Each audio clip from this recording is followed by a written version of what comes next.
What's going on, guys? So the last video I showed you was getting the interior up, getting the last few things buttoned up on Project Lightning bug. Then we hit a snag. RPM's bouncing, misfire code, O2 code, evap solenoid codes. So wasn't sure where to go. Also threw a misfire code. I've got new plugs, new wires, new coils, new injectors. There shouldn't be any reason this thing's misfiring. It misfired with the old coils, and I thought I fixed it. So, that being said, we did a compression test. Cylinders 1, 2, and 4 were at 145 psi, and cylinder 3 was at 110 or 105. If you guys have watched a few of my videos, you know I drive. Gus sees 700 miles a week. I can't have a car that's not reliable. So that being said, this video, we're going to be pulling the hood, yanking the motor, yanking the trans back out, building a fresh motor for it. Nothing fancy, just a stock 2.0. We're going to do a 1.8 coil swap. We're going to change the throwout bearing to a Timken throwout bearing, and we're going to go from there. Trying to do it on budget. I found an eBay short block. The guy said it was brand new, $700. Found a reman head for $400. All in all, should be about, into rebuilding the engine or replacing the engine, I'll be about $1,500, not to mention my time and labor. After that's said and done, we'll throw it in. We might look at eventually doing a Ford Probe 421 header, but that's going to require some welding and modification, and for now that's not going to work for me. So let's get focused on this motor. We're going to start with the engine stand. I went to Harbor Freight. They had an engine stand rated at 1,000 pounds for $70. The only hiccup is the brackets aren't big enough to pass the engine bolts through, the bolts that would bolt the engine to the trans on the Mazda. So we're going to drill it out because the main sleeves are big enough, but the initial bolt holes aren't. So let me show you that engine stand, and I'll take you over to my workbench, and we'll go from there. Harbor Freight engine stand, $70. Should be strong enough to hold a 4-cylinder. You've got 4 fingers that bolt onto here, and bolt to the engine block, and then they'll bolt in here and hang the engine block with it. So let's walk over to the engine, or to the workbench, and I will show you guys what we're doing to make the stand work with this engine. So here are the brackets that come with your engine stand. There's 4 of them. You can see the bolt for the block fits through this main portion, but it doesn't fit through here. So we're going to drill this out with a step bit, and we'll make the bolt fit. Alright, you guys, you can see I have a C-clamp holding one of these brackets down onto my bench. I've got a step bit on my drill. I'm going to hog this out so you can get the shoulder past the opening, and then once we get it to a certain point, we're going to use a 1/2-inch drill bit because I don't have a bigger one, and we're going to wallow the hole out so the bolt fits through.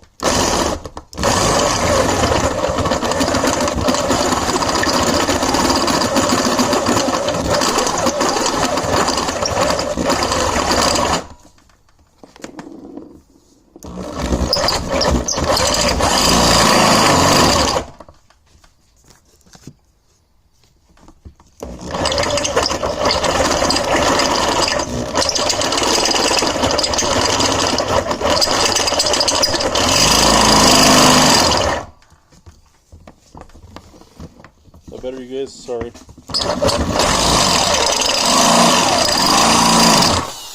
So we stepped that out just enough for the bolt to fit in, almost all the way in. Now, because the step bit's going to hollow it out too much, we're going to drop our bit. We're going to switch to this 1/2-inch bit. And I apologize for such a lovely view of myself, but it's hot out tonight, and I'm not putting on a t-shirt when I'm going to be sweating my backside off.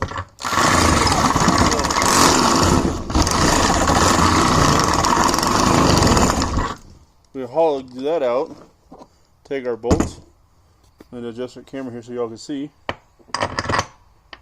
almost all the way in. I'm going to hog it just a hair more. And I can actually just do that with a step bit if I want to. Probably make life easier. But that's what we're doing to these, to modify it for the Harbor Freight, for the Mazda engine. So let me finish this up and we'll put it back on the stand. So you guys saw I got the engine stand ready for the engine. But before I hang this up, I want it sitting on my bench so I can clean this up. I got a little bit of WD-40 and a Scotch-Brite pad. And all we're going to do is scuff gently. And we want to make sure this is not pitted. If this is pitted, we are SOL, and we've got to take this to go get decked. And here in a minute, once I get this cleared up, I will show you guys what we have. I just have a little bit of vinegar, and voila, get it done. Let me get right back to it. So, you guys can see the deck surface, the rust is gone. All I did was some distilled white vinegar and a Scotch-Brite pad to start, just go real gentle. After a couple passes with that, I used vinegar and a red rag and just gave it a good wipe down.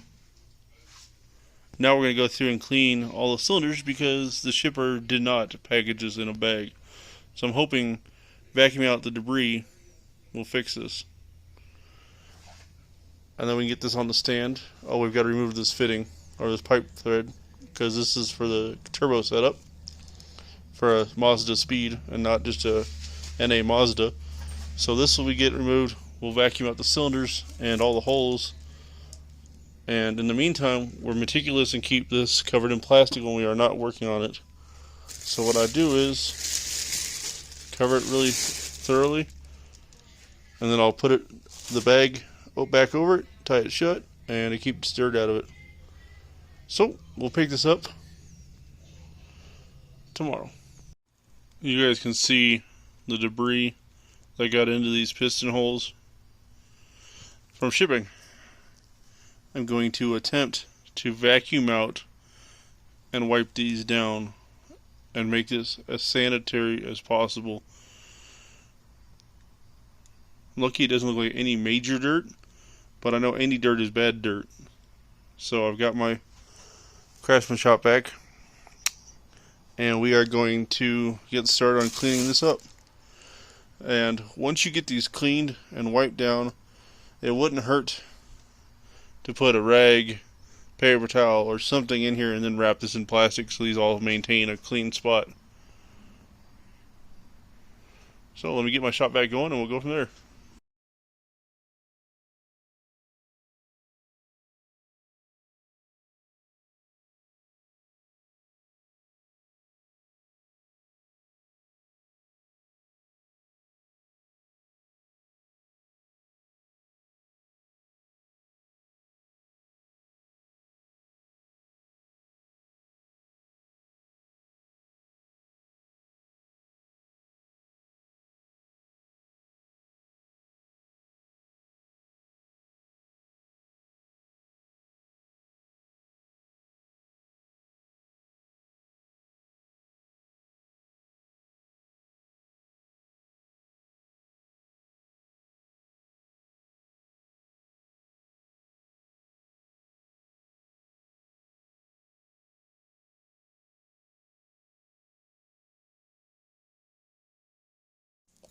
Alright, so we got the deck cleaned.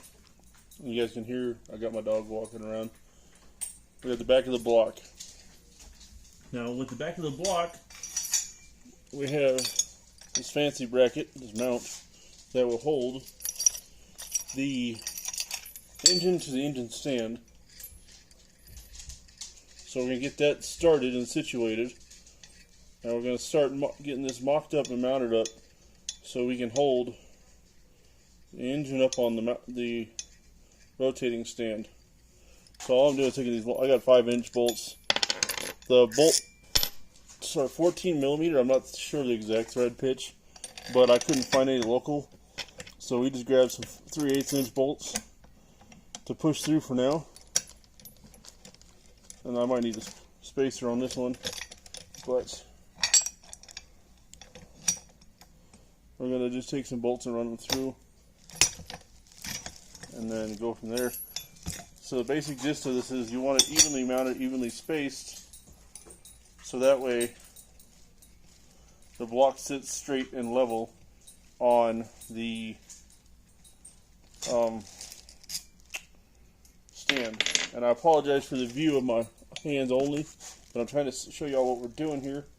So if you look, I'm going to take this, it fits right through, and then I originally drilled these brackets to fit the factory bolt holes, but I could not find the bolts I needed. So we are doing what we can.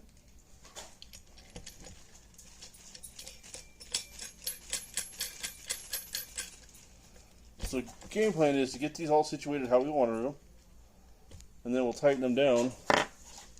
And we'll have to make do and make spacers where we need them, because not all of these holes in bolts are the same. These bolts need a spacer because on certain parts of the block, the bolts have little dowels to locate them into the trans. So I kind of rigged this up. Should be plenty strong enough to do what we're doing. This block empty with just the pistons and the rotating assembly only weighs about 120 pounds. And I only know that because that's what the shipping label said. So we'll get this all mocked up and situated. So I just went to my local Lowe's, grabbed some 5-inch full thread bolts. They're 3/8 diameter. Grabbed 4 of them, so that way the stand will mount properly.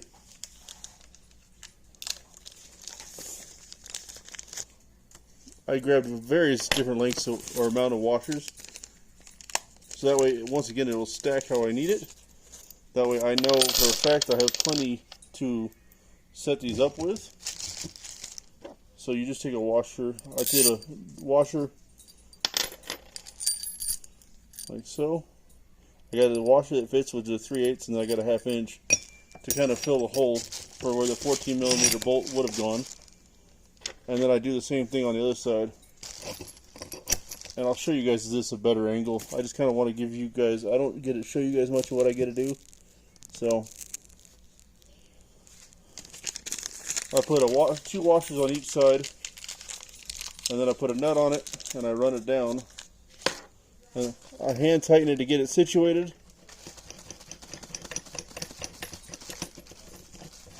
See, once I get all 4 of these mounted where they need to go, then we'll worry about tightening them up.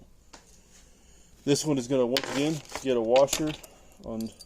I'll show you guys these better here in a second.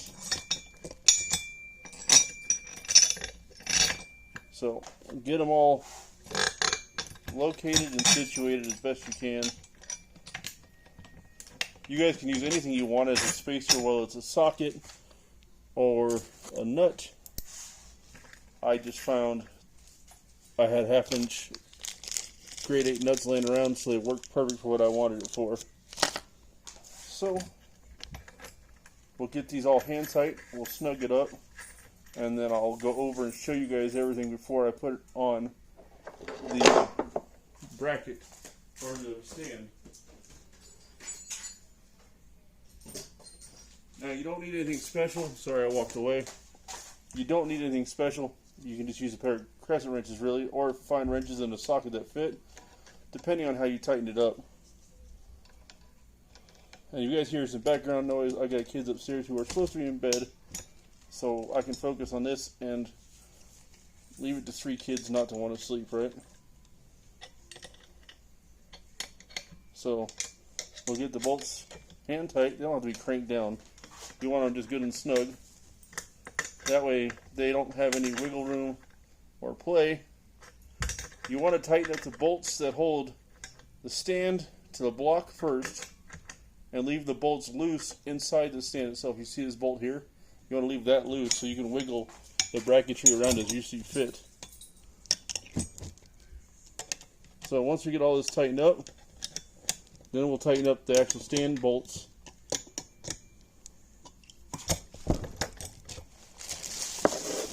we'll get the actual stand bolts tightened up and go from there. Like I said, you don't want to crank on these, especially because these bolts just fit through the threads. We're trying to be careful here and not damage any threads on the block. Although you could technically re-chase them if you have to. And I probably could have used a ratchet, but I just too lazy to go grab one. That's what I had readily available on my workbench. So these are snugged up. Alright, now these bolts are all tight that hold the block to the mount. Now I'll go down and tighten up these 4 here.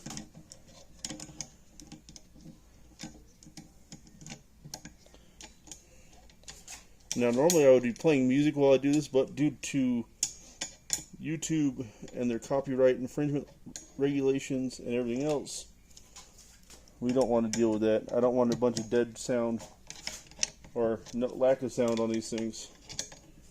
So we're just tightening up the 4 bolts that hold the brackets to the stand mount. And we'll get these good and snug. You want to be a little firmer on these ones. You don't want it to slide on the bracket. So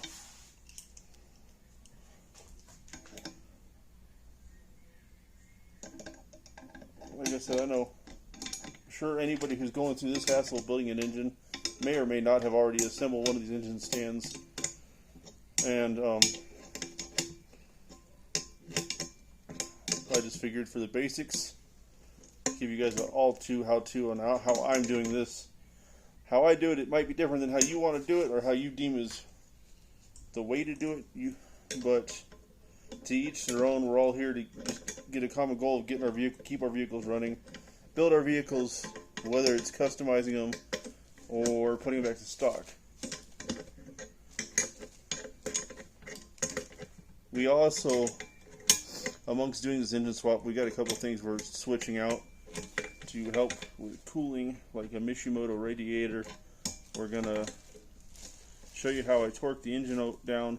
I've had to do some extensive research because these are some odd torque specs. They're not like a normal vehicle where you just torque a V8 where you would torque the head bolts down. You want to, these actually have you torque them to a certain spec, loosen them on the head bolts anyways, torque it to another spec, turn it 90 degrees, and then turn it 90 degrees. Now the only scary thing that scares me is that does not tell me how tight those bolts are actually going unless you have a specific style torque wrench. So we're just going to have to do our best to follow the specs. Alright, our bracket is on. Let me show you what we're working with. Sorry for the close of the hand.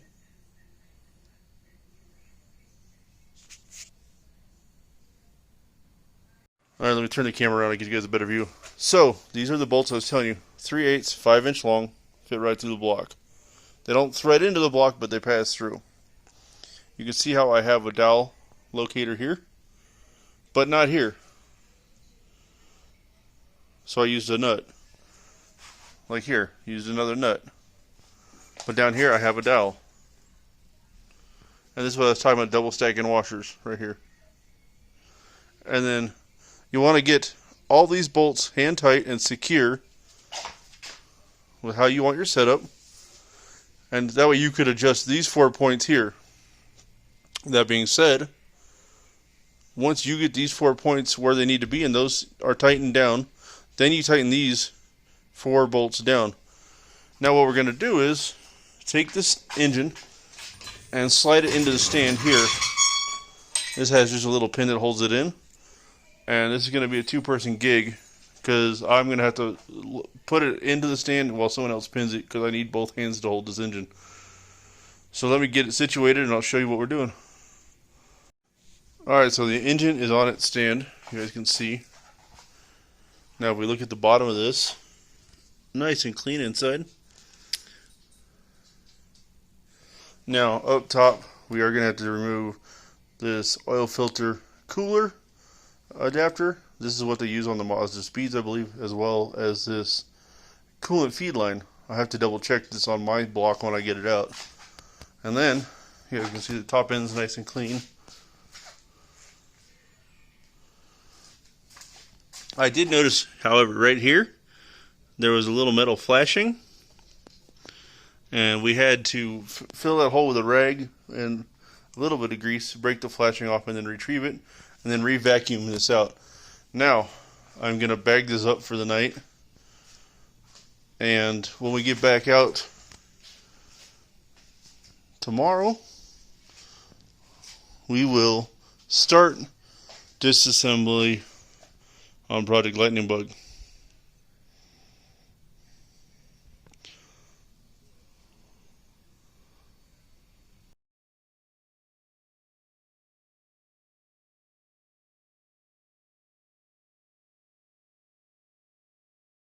Alright, so I put this up. I was going to start tear down on the car, but my head studs came in. We went with ARPs. They are part number 2184703s. I went with these because they're reusable. The factory bolts are torqued to yield, and I was going to spend $40 on bolts and I don't know, $50 on washers. So ARP says these get torqued to 90 foot-pounds. Now, they state they want you to hand thread these in, and they want you to make sure the threads are clean. I shouldn't have to, if you're doing this kind of project, I shouldn't have to show you how to chase threads. I know my threads are clean, so therefore I'm going to go ahead and just start these bolts in here. Now, I have heard that there is a possibility of washer and nut clearance on the cylinder heads themselves for the ARP studs. So, that being said, I'm going to do a test fit on these. I'm going to get all these studs put in, and then we're going to test the head, set the head on here carefully. And we are going to see if we can get the nuts and washers on without clearancing the head, which I'm hoping we can do. Normally you would take the cams off the head. When I dry test it, I found out I can get the nuts and washers on the head with the cam on it. So you want to make sure these studs are good and tight. Now there's an Allen head on the top and the bottom is flat, until you know the difference. And you can run these in probably with an Allen wrench and just go hand tight with those. For now, for this purpose, we're just going to go this far. Now when you handle the cylinder head, I like to wear gloves when I handle any components most of the time. You guys can see what I'm doing. I'm not, because I still have to do some more clean vacuuming on the block. I want to flip this upside down, blow some air through the coolant passages, and make sure there's no obstructions, no packing material, or anything like that. So,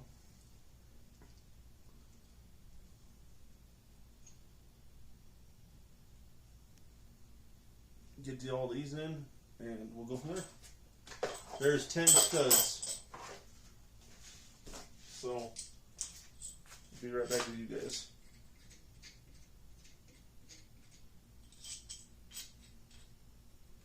Matter of fact, an Allen wrench might make this even quicker. It never hurts to have an organized workshop. That always seems to make life function better.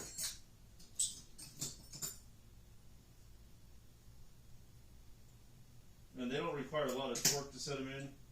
You're going to be running them in anyways when you guys put a torque wrench on the nuts, so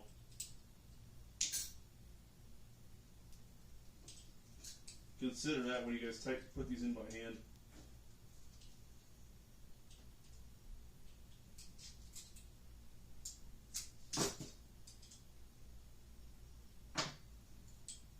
One sec, guys. Sorry, I stepped out of frame here.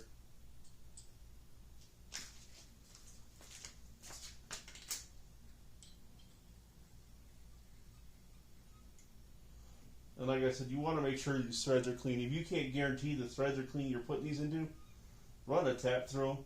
I think they said these are an 11 by 1.5. Your ARP instructions will tell you. They even make a thread chase tool that you could buy through ARP. So, and you also want to make sure when you're doing these, you're not putting them, they're blind holes. I believe on the Mazda they are. No one's told me otherwise. Instead of a through hole. Some bolt heads some cylinder head bolts go through water jackets. I think a small block Chevy does that. Can't quote me on that because I'm not a real Chevy guy. Really a Chevy guy. I know a little bit here and there. And if you have a cylinder head bolt that goes, or a stud that goes through a water passage, just put some Teflon or some thread seal, some liquid thread sealant on it. So, and don't, if these go hard, don't force them. Pull them back out, chase them again, vacuum the holes out. The biggest thing with an engine is cleanliness. When I store this, I store it double bagged to keep dirt and debris from going into it. I keep the cylinder head even in a bag itself. So there we have all our studs in, 10 studs. They have a torque sequence. So now I'm going to grab the cylinder head, we're going to set it on here, and we're going to see if we can get the nuts and washers on here as well.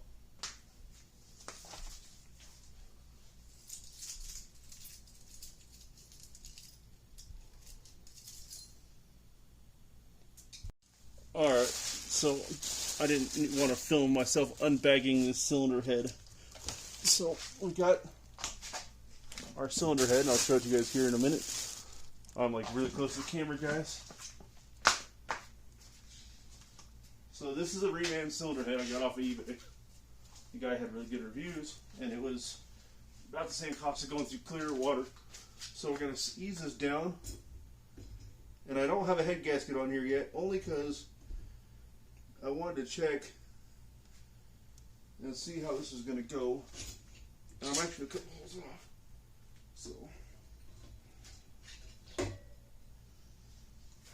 So that sits on there. Now everybody tells me there's a clearance issue here with these nuts and washers. And I think I can see what they're talking about.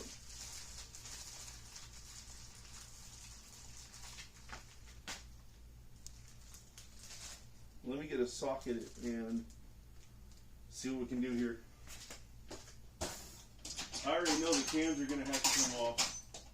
I thought I could get away with it, but it's not going to work in my favor. So, bear with me guys a second here. I'd like to tell you I think things thoroughly through before I do them, but that's not always the case.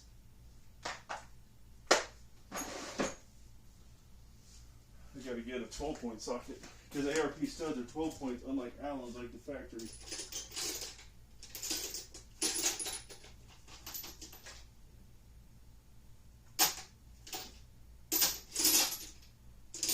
I know, I disappeared, y'all.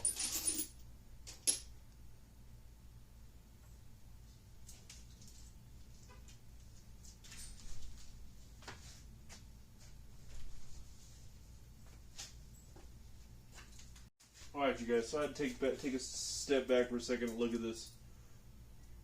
The socket is a 13mm deep. Now, I was told my socket won't fit in the head either, but it's looking, as long as I have the cams off, this is going to work out without clearancing. So what we're going to do, we're going to disassemble the cams. We are going to lay these out according to the side they came out, and we're going to keep all the caps in line.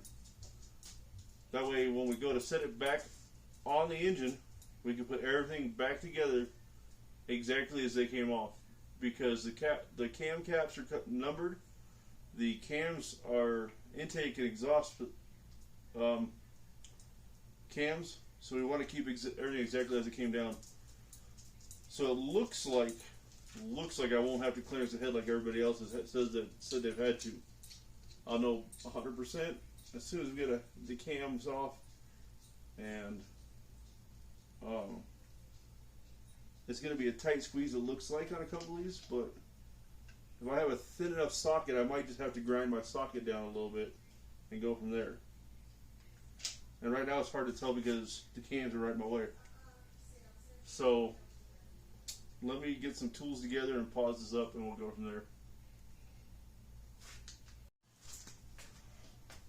So start by taking left side off. start at the front and work our way back.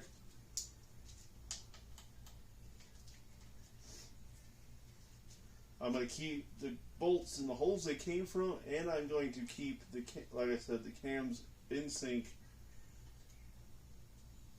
with, or in line with all how they came off the engine. Now that being said, the other thing to do when you do something like this is to inspect your cam lobes. I don't care if someone said they put a brand new cam in this thing. Someone's selling a used cam or a used head, reman head, whatever it is,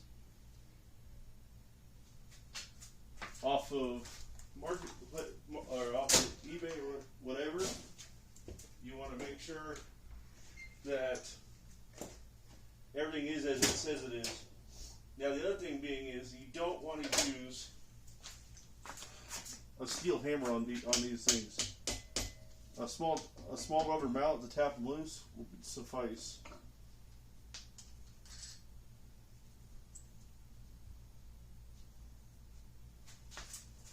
So as I take these apart, I said just a gentle tap.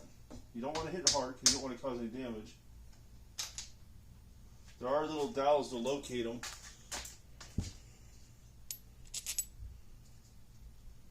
So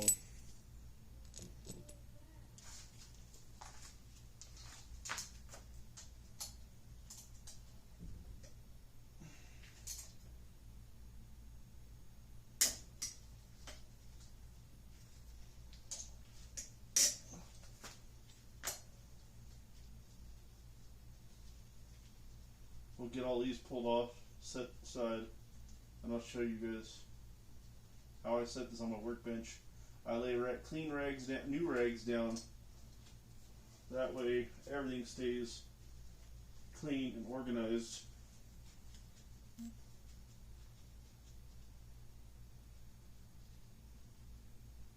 And when I set these cam guides or journals down, I set them the way they came off the car, so they go back on exactly how they came off.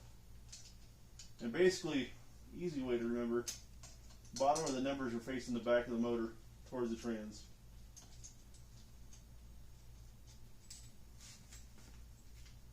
Okay. I have gotten lucky so far. The guy who did this did at least lube the cams up, but like it's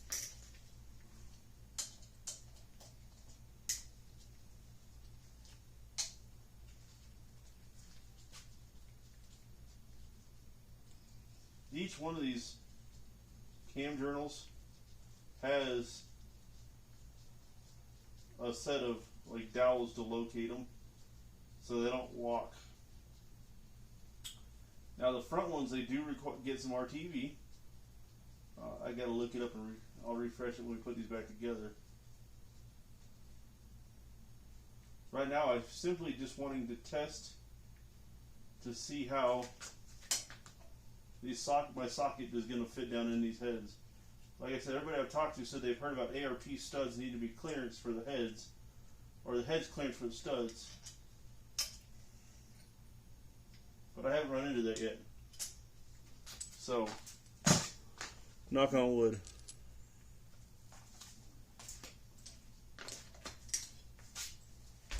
Sorry guys, you guys are looking at my back, but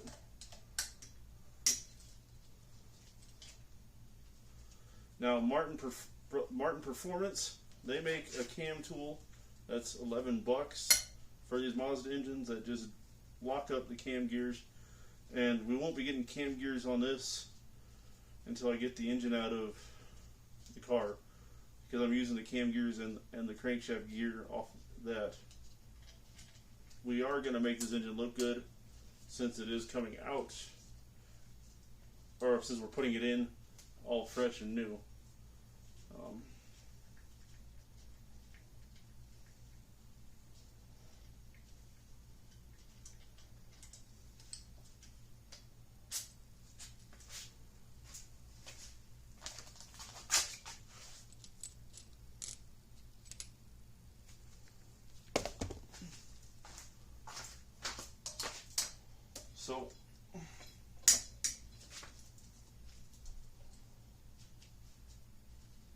this video is going to get a little long. We're probably going to cut it after we get this head test fitted. And we're going to get the cams off. We're going to get the socket tested out. So,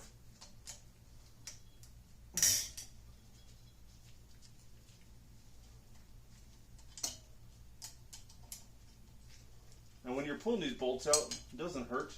So somebody else did the work to check the threads on them and make sure somebody didn't goof up and cross-thread these. Because if they cross-thread these in the head, you might be able to re-chase them.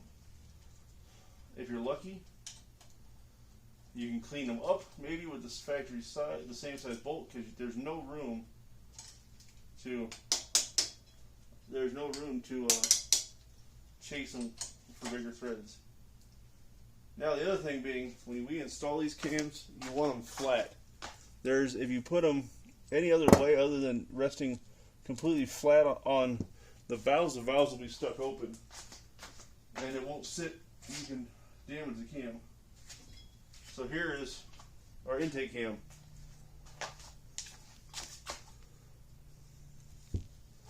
Now we'll go to the exhaust cam. The left side is intake, right is exhaust. I got to pick up some gray RTV. I know I've said in other videos I like gasket cinch, but for something like this, they recommend a gray RTV, and I'm not going to mess with what they recommend in this case. Now the other thing I will do on this is get some assembly lube when we put this back together. That way we can make sure we don't dry start these cams. And who is it? Melling has an interesting pressurized pump for LS engines and crank driven oil pump engines like these. But I'm going to try something different because that's a $200 setup that I don't have. So, and yes, you're right.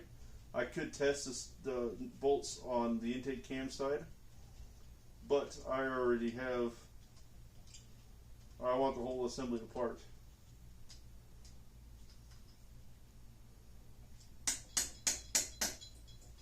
So if you're going to use anything other than a rubber mallet, just use your gently tap it, don't beat on it.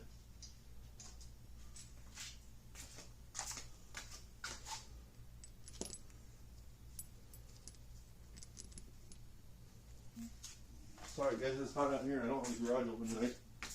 So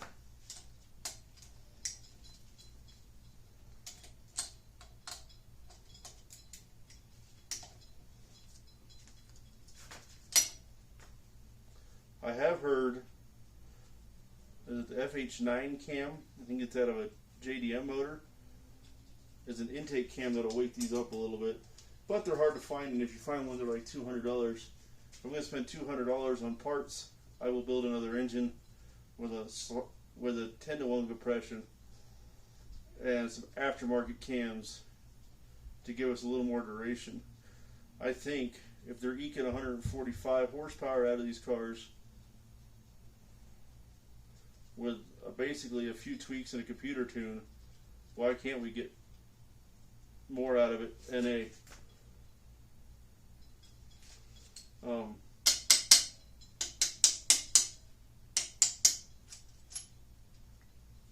I know the turbo guys say that's where it's at. Alright you guys, sorry my phone died. What did you miss? We mocked it up, dry mock up, no head gasket. I wanted to see, because people tell me the washers don't fit, they tell me you can't get the nuts on without grinding a socket down. Here's what I did. I set my head on my workbench, I laid all 10 washers in their corresponding holes, and then I eased it down into place. All the washers stayed. The other trick you can use is using some gasket cinch. It'll hold the washer down on a thin coat. And as far as the ARP nuts going, that somebody said I need to clearance the socket, I used a 3/8 inch drive 12-point socket, didn't have an issue. So we're going to take this dry run apart. I'm going to bag this for the night we're going to end this video here, and we're going to do our actual assembly in the next video. I didn't have any clearance problems. It wouldn't hurt to do a dry run for yourself. That way you can see what you're up against. So I want to thank y'all for watching. Y'all have a good night, good evening, and we'll get this all together here in the next video.